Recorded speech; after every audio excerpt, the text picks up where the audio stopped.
Hi guys, welcome back to my channel. অনেক দিন পর আজকে আবার একটা ব্লগ নিয়ে চলে এসেছি। সবাই তোমরা কেমন আছো? আশা করছি খুব ভালো আছো। তাহলে চলো চটজলদি ব্লগটা শুরু করা যায়। আজকের ব্লগে আমি তোমাদের সাথে শেয়ার করব আমরা ডিসেম্বর মাসে যে শান্তিনিকেতন ট্রিপটা করেছিলাম সেইটা। তো অ্যাকচুয়ালি অনেকগুলো ব্লগ পরপর জমতে থাকছে, আর হাতের মধ্যে সময়টা খুব কম পাচ্ছি। তাই জন্য সপ্তাহে একটা করে হলেও আমি ব্লগ সবার জন্য দেওয়ার চেষ্টা করছি, আর তাই জন্যই একটু করে হলেও ব্লগ দিতে, একদম আপডেটেড ব্লগ দিতে একটু দেরি হয়ে যাচ্ছে। তো আই হোপ তোমরা সবাই আমার সাথে আছো, একটু কোঅপারেট করবে। আর হ্যাঁ, আমি যখন এই ব্লগটার ভয়েস ওভার দিচ্ছি তখন সকালবেলা আর চারদিকে পাখি ডাকছে, তাই জন্য ব্যাকগ্রাউন্ডে অনেক পাখির আওয়াজ তোমরা পাবে। এই পাখির আওয়াজটা আমি প্রবাসে থাকাকালীন প্রচুর মিস করেছি। সকালবেলা উঠতেই যে আওয়াজ, তার জন্য তো আমাদের বাইরে হাইক করতে যেতে হতো ওখানে, কিন্তু এখানে হলে ঘর থেকেই এই পাখির কলরব সকাল হলেই শুনতে পাওয়া যায়। তাহলে চলো দেরি না করে ব্লগটা শুরু করা যাক। আমাদের যাত্রা শুরুর দিন 26শে ডিসেম্বর। ঘড়িতে তখন বাজে ভোর 5:30। পৌঁছে গেলাম বন্দে ভারত ট্রেনের সামনে। আমাদের ট্রেন ছাড়বে ভোর 5:55-তে।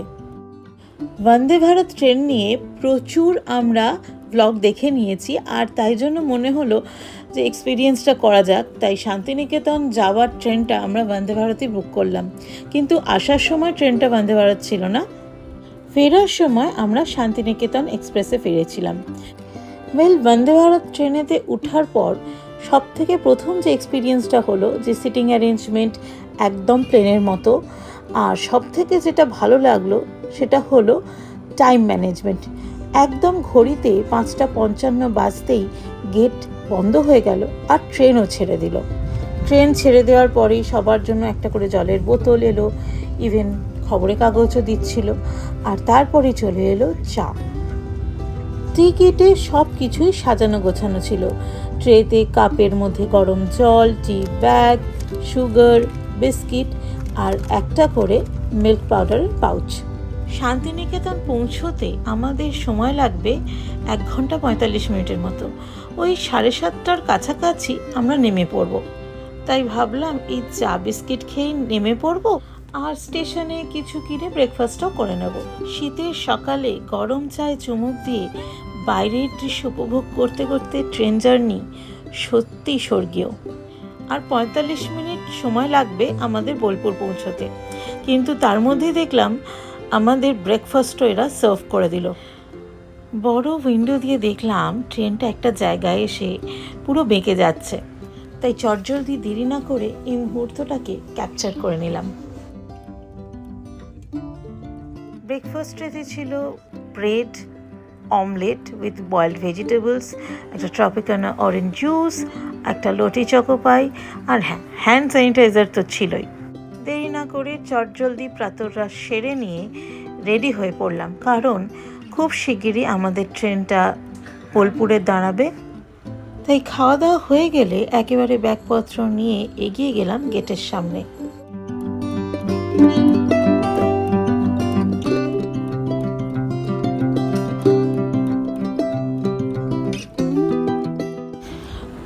ট্রেন থেকে নেমে একটুখানি স্টেশনে দাঁড়ালাম ট্রেনটা বেরিয়ে যাওয়ার জন্য। তারপর আমরা বেরিয়ে প্রথমেই টোটো ধরলাম। আমাদের হোটেলটা রয়েছে সোনাঝুরি হাটের সামনে।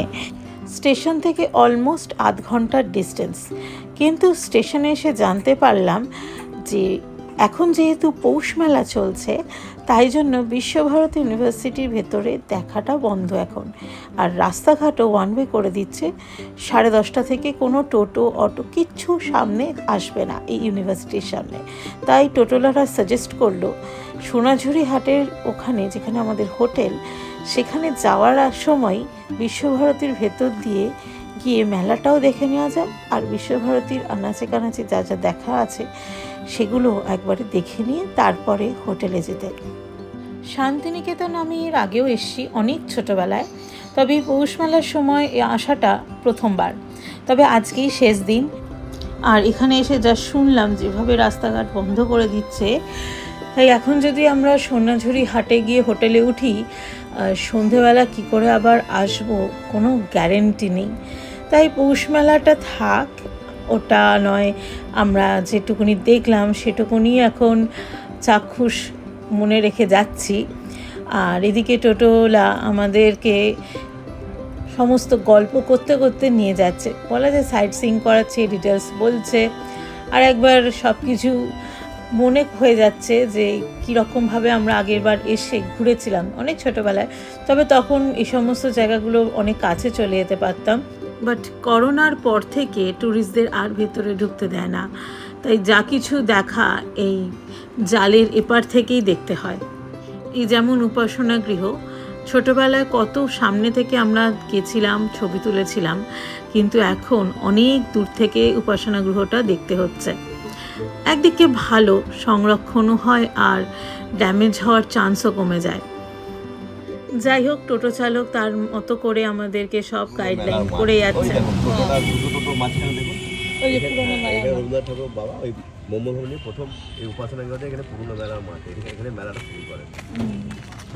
এবং ঘিরে দিয়েছে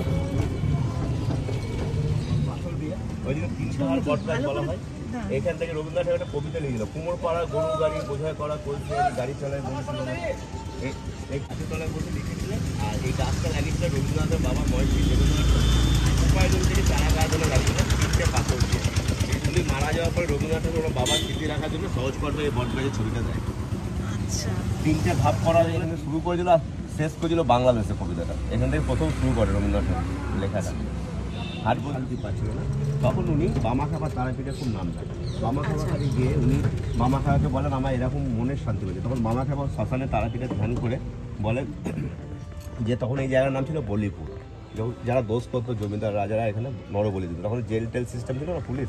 তা বলিপুরে যাও, জঙ্গলের মাঝখানে তুমি দেখো জোড়া ছাতিম গাছ পাবে, ওখানে তুমি বিশ্রাম করো, ওখানে তুমি মনে। আর এইখানে রবীন্দ্রনাথ ঠাকুর প্রথম ক্লাস শুরু করে এই জায়গাতে। এটা হলো মেন জায়গা, মানে শান্তিনিকেতনের বুক বলে চলে। এটা এখান থেকে সৃষ্টি শান্তিনিকেতন।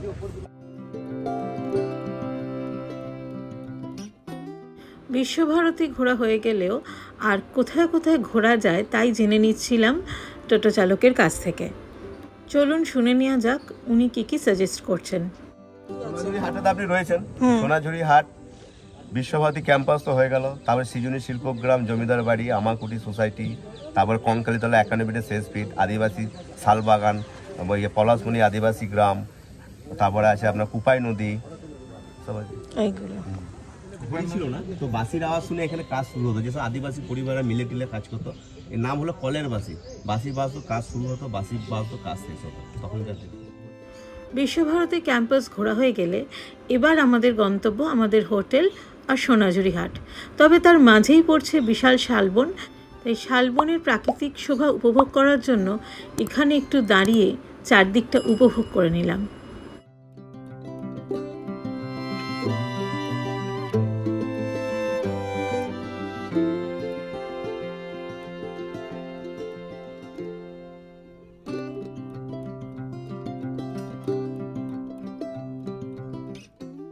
হোটেলে গিয়ে দেখি রুম চেক ইন করার টাইম এখনও অনেক দেরি, তাই জন্য একটা সামনেরই হোটেলে চা খেয়ে চলে গেলাম সোনাঝুরি হাটে। চলুন আপনাদের জন্য রইল সোনাঝুরি হাটের কিছু মুহূর্ত।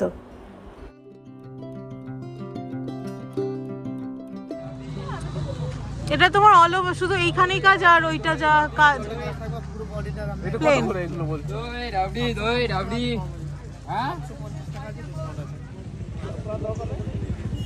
130, 120 দেখি।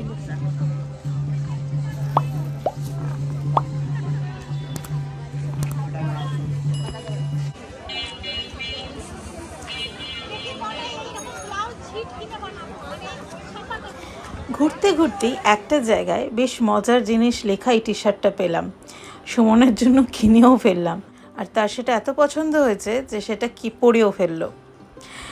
ঘুরতে ঘুরতে খিদেও পেয়ে গেছে, লাঞ্চ টাইম হয়ে গেছে, তাই সোনাঝুরি হাটের পাশেই রয়েছে শকুন্তলা রিসর্ট অ্যান্ড রেস্টুরেন্ট। তো আমরা বাইরে দেখলাম যে কী কী মেনু আজকে অ্যাভেলেবেল আছে, দেখে বেশ ভালোই লাগলো, আর তাই লাঞ্চ করতে শকুন্তলার রেস্টুরেন্টে ঢুকেও গেলাম।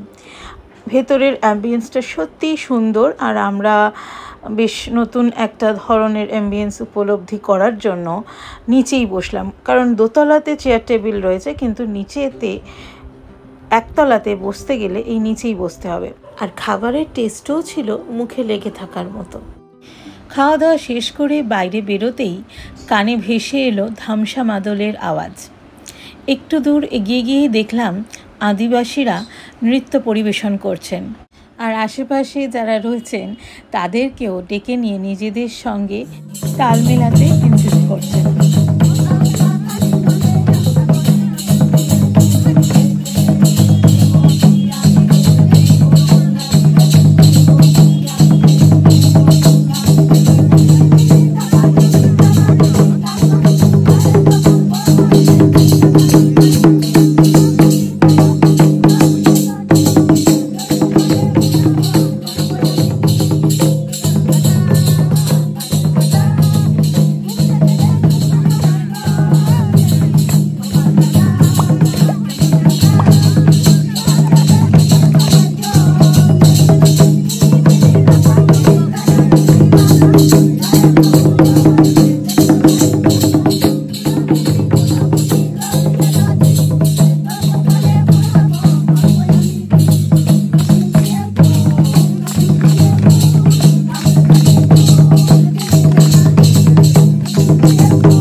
এইভাবেই সারাটা দিন সোনাঝুরিতে কাটিয়ে ফিরে গেছিলাম হোটেলে।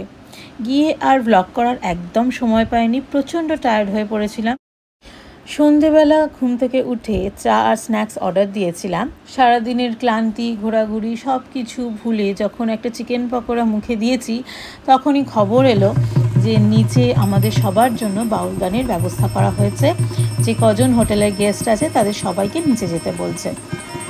আমরা সারাটা সন্ধে নিচেই ছিলাম, তবে এখানে আপনাদের জন্য একটা স্পেশাল লোকগীতি পুরোটাই তুলে ধরলাম। আশা করছি ভিডিওটা পুরোপুরি দেখলে আপনাদের সবারও ভালো লাগবে।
ডিনারে ছিল মিক্স চাউমিন আর চিকেন ভর্তা উইথ রুটি। তো এইভাবে আজকে সারাটা দিন কেটে গেল। আর ব্লগটাও আমি তাহলে আজকে এখানেই শেষ করছি। পরের ব্লগে আসছি পরের দিন আমরা কি কি করলাম, কোথায় গেলাম আর কি কি দেখলাম, সেই সমস্ত কিছু ডিটেলস নিয়ে। আমার ব্লগটা দেখার জন্য সবাইকে অসংখ্য ধন্যবাদ। যারা আমার চ্যানেলে নতুন অবশ্যই চ্যানেলটা সাবস্ক্রাইব করতে ভুলো না, তার সাথে বেল বাটনটা প্রেস করে দিও, তাহলে আর একটাও ব্লগ মিস হবে না। আর যারা এতদিন ধরে আমার পাশে রয়েছে তাদের অসংখ্য ধন্যবাদ আমার পাশে থাকার জন্য, আমাকে ইন্সপায়ার করার জন্য। ওকে, চলো টাটা, দেখা হচ্ছে খুব শিগগিরই পরের ব্লগে।